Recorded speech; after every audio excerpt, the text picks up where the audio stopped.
کہتے سویرے سویرے آیا تو کہنے لگا حضور مجھے توبہ کرا دیں، آج کے بعد نہ جھوٹ بولوں گا، نہ حرام کھاؤں گا، نہ شراب پیوں گا۔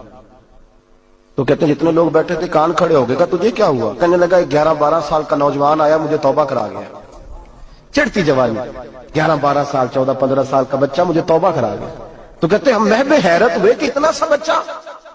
تو کہتے ہیں کسی نیک باپ کا بیٹا تھا، کسی پرہیزگار ماں کا بیٹا تھا، گھر میں تربیت ہوئی۔ اتنے بچے تو خانقاہ بھی نہیں جاتے، اتنے سے بچے تھوڑی کسی ادارے کے فارغ التحصیل ہوتے ہیں، کس مدرسے سے پڑھے ہوتے ہیں؟ کہتے چھوٹی سی عمر۔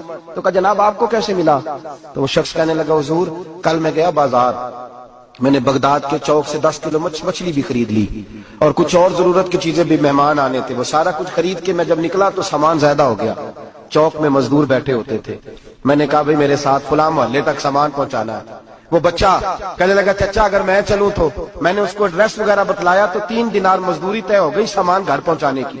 کہتے میرے ساتھ وہ نکلا اور جب رستہ طے کرنے لگا تو رستے میں گرمی بڑی سخت تھی، ظہر کا وقت تھا، ذرا ہم نے چند قدم اٹھائے، 2-4 گلیاں گزرے تھے کہ اذان ظہر کی آواز آنے لگی۔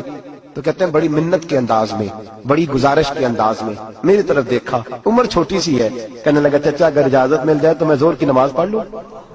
کہتے ہیں میں ایک جگہ پھٹے پہ بیٹھ گیا اور گپے کرنے لگا، سامان وہاں رکھا، میں نے کہا پڑھ لے نماز۔ کہتے ہیں بچہ نماز پڑھنے چلا گیا، باقی لوگ دیر سے آئے، وہ نماز پڑھ کے جلدی آ گیا۔ میں نے کہا بیٹے تو جلدی آ گیا ہے؟ کہنے لگا اس لیے جلدی آیا ہوں کہ آپ یہ نہ سمجھے یہ کام چور ہے، میں نے نفل چھوڑ دیے ہیں، فارغ ہو کے پڑھ لوں گا۔ کہتے ہیں سامان اٹھایا، رستے میں گرمی شدت کی تھی، اس کا پسینہ بہنے لگا، میں آگے بڑھا، میں نے کہا بیٹے سامان تھوڑی دیر کے لیے مجھے دے دو، گرمی زیادہ ہے۔ کہنے لگا چچا کسی کا تربیت یافتہ ہوں، کسی نے ٹریننگ دی ہے، کہا ماں باپ نے کہا تھا حرام لقمہ گھر نہ لانا، کہا بات کیا ہوئی؟ کہنے لگے میں آپ کو نہیں دے سکتا، اس لیے کہ 3 دینار مزدوری گھر پہنچانے کی طے کی ہے، اگر آپ اٹھائیں گے تو پھر میں پیسے پورے نہیں لوں گا۔ دامان نے توکل کی، یہ خوبی ہے کہ اس پر پابند لگے ہوتے پر دھبے نہیں ہوتے، میں پھر مزدوری پوری نہیں لوں گا، پیسے کم لوں گا۔ کہتے ہیں میں محو حیرت ہو گیا، اس جوان کی بات نے میرے سارے وجود تھر تھر کما ڈالا کہ اس دور میں اس قسم کے لوگ۔ کہتے ہیں گھر لے گیا اس کو، میں سامان رکھا، میں نے کہا تم یہاں ٹھہرو میں 3 دینار مزدوری لاتا ہوں۔ کہتے ہیں پیسے لینے گیا تو بیوی کو بتایا بڑا نیک ہے، بڑا پرہیزگار جوان ہے، کہنے لگی روٹی پکی ہوئی ہے، اسے کہو دوپہر کا کھانا کھا لے۔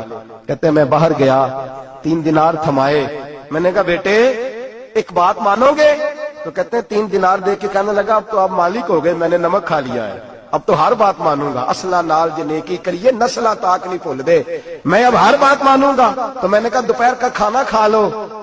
کہتے ہیں اس کی گردن جھک گئی اور بڑے دھیمے لہجے میں کہنے لگا میں نہیں کھا سکتا، میں نے روزہ رکھا ہوا ہے، روزہ رکھا ہوا ہے، نفلی روزہ رکھا ہوا ہے۔ کہتے میں اور پریشان ہوا، میں نے فوری طور پہ سوال کیا کہ اب تو کدھر جائے گا؟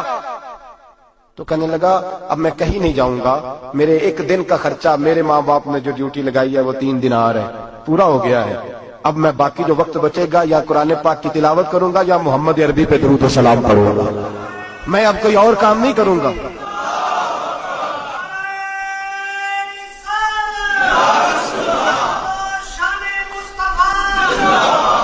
شخص کہنے لگا کہ میں نے کہا افطاری کر لینا، کہنے لگا مجھے مسجد بتا دو، میں جا کے اللہ اللہ کرتا ہوں، مجھے شام کو لے آنا۔ افطاری ہمارے ساتھ اس کی طے ہو گئی، مسجد چلا گیا، مغرب بعد لینے گیا تو کہنے لگا عشاء کے بعد آنا، اب تو میں نے پانی سے افطار کر لیا، کھانا کھانے جاؤں گا تو جماعت رہ جائے گی۔ کہتے ہیں عشاء کے بعد میں لایا، اس کو کھانا کھلایا، رات گہری ہو گئی تو میں نے کہا تو سو نہیں جاتا؟ کہنے لگا کوئی حرج نہیں، کبھی دور مزدوری کرنے نکل جاؤں تو رہ بھی جاتا ہوں، گھر والوں کو پتا ہے۔ کہتے میں نے مسافر خانہ کھولا، یوں سمجھیے ڈرائنگ روم بیٹھک میں نے کھولی، اس کو سلا دیا، میں اور میری بیوی اپنی معذور بیٹی کو روٹی دینے گئے اور ہم نے جا کے اس کو کھانا کھلایا جو ٹانگوں سے معذور تھی، اور ساتھ کہا کہ بیٹی آج بڑا پرہیزگار جوان ہمارا مہمان ہے، آج چڑھتی جوانی اور تقوی کی روشنی اس کے چہرے سے چمکتی ہے، کیا بات ہے، بڑے ہی اچھے گھرانے کا تربیت یافتہ ہے۔ کہتے ہیں بچی کو کھانا کھلا کے لوٹے، اپنے کمرے میں سو گئے، بیٹی اپنے کمرے میں لیٹ گئی، ترس گئے تھے کہ بیٹی قدموں پہ چلے۔ تہجد کا وقت ہوا تو دروازے پہ دستک ہوئی، بڑی بے چینی کے ساتھ اٹھے میاں بیوی، کون ہے؟ بیٹی کی آواز آئی ابا جی دروازہ جلدی کھولیں۔ کہتے ہیں کلیجے پھٹنے لگے، ذہن بکھرنے لگے، سوچے ہیں کہ وہ 2-1 منٹ ہمارے اوپر پہاڑ بننے لگے، دروازہ کھولا تو وہ بیٹی جس کے لیے ترس گئے تھے کبھی چلے گی، وہ اپنی ٹانگوں پہ کھڑی ہے، کبھی دوڑ کے ادھر جاتی، کبھی دوڑ کے ادھر آتی،